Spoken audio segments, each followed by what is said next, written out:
India defeated Britain in a battle for a place on the International Court of Justice (ICJ), ensuring we are without a judge on this key world court for the first time in its 71-year history.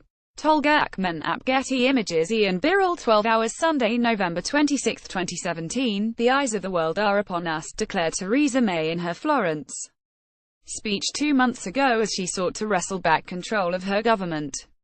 If only that were true. Instead, most of the planet is simply mystified by Britain's withdrawal from our key European partnership.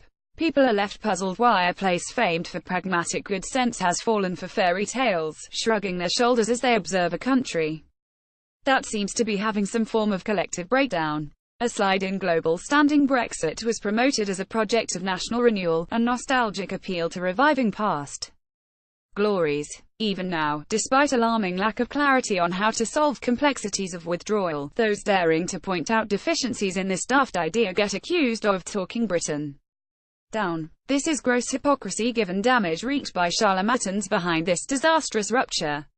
Note how Philip Hammond had to refer to the world's sixth largest economy, since Britain has been overtaken by France slowly but surely. The clouds are clearing to expose their dismal lies as billions are put aside that could otherwise have been spent on hard-pressed public services promised a financial boost. Go whistle indeed. Vote Leave and Britain Stronger in campaigners Ben AKMENAFPGetty Images. Perhaps the most pernicious impact is to see Brexit hasten national diminishment. For all but jingoistic rhetoric of restoring pride and let the lion roar. Yes, a slide in global standing is inevitable for a post-colonial power in this rapidly changing world. Indeed, it is to Britain's immense credit that over recent decades the country staved off decline and developed into such a soft power force. There are many reasons for this. Foremost among them being an open stance adopted amid globalization, one reason to be so dismayed by a vote last year, fueled by fear and nationalism. Losing institutions and jobs. Now look at events last week. It began with London losing 2 institutions, one by previous Conservative Prime Ministers, to rival cities as the European Medicines Agency went to Amsterdam and European Banking Authority to Paris. Britain tried arguing that their future should be part of trade negotiations, but as the EU's chief negotiator Michel Barnier responded, Brexit means Brexit. It is not just the loss of 1050 jobs that is damaging. Some 36,000 officials and scientists visit the medical agency alone each year, so this hurts airlines, hotels, restaurants and taxi firms. Economy overtaken by France, soon to be leapfrogged by India. Then came the budget. There was much attention on the politics swirling around a beleaguered chancellor, but the economics was grim with faltering national growth, flatlining real incomes and sluggish productivity.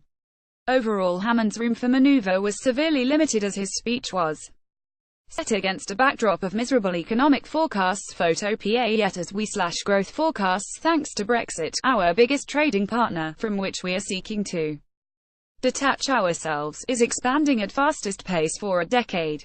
Note how Philip Hammond had to refer to the world's sixth largest economy, since Britain has been overtaken by France. This gap between our two economies is expected to grow next year. These figures impact on pay and public services, highlighting how that mendacious populism ends up hurting struggling communities promised salvation. Much of the impact will be hard to pin directly on Brexit, of course, such as when firms opt to build plants elsewhere or the best brains relocate. Yet last week 2 UK-based marine insurers established subsidiaries in Ireland as politicians bickered over borders and deals, while one of the country's top science universities said it was already losing staff due to our looming European Union departure. Brexiteers will blame others for their selfish failure. Meanwhile, India's economy is predicted to leapfrog Britain and France soon, in another sign of fast-shifting global dynamics. This news comes after India defeated Britain in a battle for a place on the International Court of Justice (ICJ), ensuring we are without a judge on this key world court for the first time in its 71-year history. The reasons were complex, including contempt for our demeaning Foreign Secretary Boris Johnson, but Brexit was seen as a key factor in desertion by traditional allies. Major foreign policy is a thing of the past. Permanent members of the Security Council tend to win such fights, despite growing resentment at their power. But this is the second recent blow to British prestige at the United Nations after a motion questioning our legal hold over the Chagos Islands was referred to the court. These are warning symbols of waning influence amid signs that European allies feel no need to back an isolationist nation. Call it poetic justice, a payback for imperialism, crowed one Indian commentator.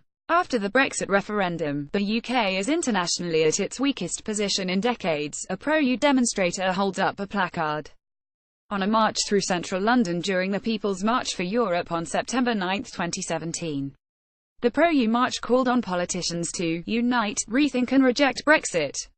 AKMENAFPGetty. Images. As former head of the Foreign Office Sir Simon Fraser says, it is hard to think of a major foreign policy issue that Britain has really influenced since the referendum. And that was before the department's budget was, astonishingly, almost halved by Hammond despite spending more on a winter fuel allowance for old folks than the entire Foreign Office.